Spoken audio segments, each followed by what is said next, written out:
சண்டைக்கோழி serial நாளைக்கான எபிசோடில் என்ன நடக்க போகுதுன்னு ஒரு சின்ன ப்ரோமோ ரிவ்யூ பார்க்கலாம் வாங்க. அதுக்கு முன்னாடி என்னுடைய சேனலை நீங்கள் சப்ஸ்கிரைப் பண்ணலைன்னா மறக்காமல் சப்ஸ்கிரைப் பண்ணிக்கோங்க.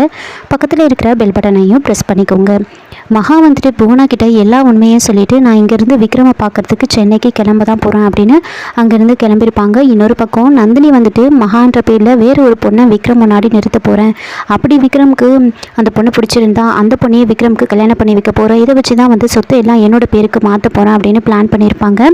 இதனால் விஜய் ஐஸ்வர்யாவும் வந்து ரொம்ப சந்தேகப்பட்டு நந்தினி கிட்ட வந்து பேசுகிறாங்க. விஜய் வந்து சொல்கிறாரு, அம்மா நீங்கள் மகான்ற பேரில் வேறு ஒரு பொண்ணை காமிக்க போட்டு சொல்லியிருக்கீங்க, இதில் நீங்கள் ஏதோ சதி பண்ணுறீங்கன்னு எனக்கு தோணுது அப்படின்னு சொல்கிறாங்க. அப்போது நந்தினி வந்துட்டு நான் ஏன் அப்படிலாம் பண்ண போகிறேன், இப்போதைக்கு நமக்கு விக்ரம் தான் ரொம்ப முக்கியம் அப்படின்னு வந்து அவங்க நடிக்கிறாங்க. அப்படியே விக்ரம் மேலே ரொம்ப அக்கறையாக இருக்கிற மாதிரி நடிக்கிறாங்க.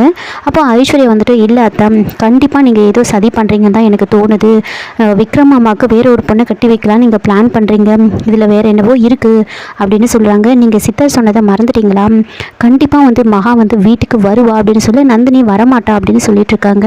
அப்போ ஐஸ்வர்யா வந்து சொல்கிறாங்க, சரி அப்போ நான் சொல்கிறது நடக்குதா இல்லை நீங்கள் சொல்கிறது நடக்குதான்னு பார்ப்போம், கண்டிப்பாக மகா நாளைக்கு வீட்டுக்கு வருவா, விக்ரம் மாமா கூட சேருவா பாருங்க அப்படின்னு ரெண்டு பேரும் மாற்றி மாற்றி சேலஞ்ச் பண்ணிக்கிறாங்க. இதோட இந்த ப்ரோமோ வந்து முடிச்சிருக்காங்க. என்னோட ரிவ்யூ பிடிச்சிருந்தா லைக் பண்ணுங்கள், மறக்காமல் சப்ஸ்கிரைப் பண்ணுங்கள். தேங்க்யூ.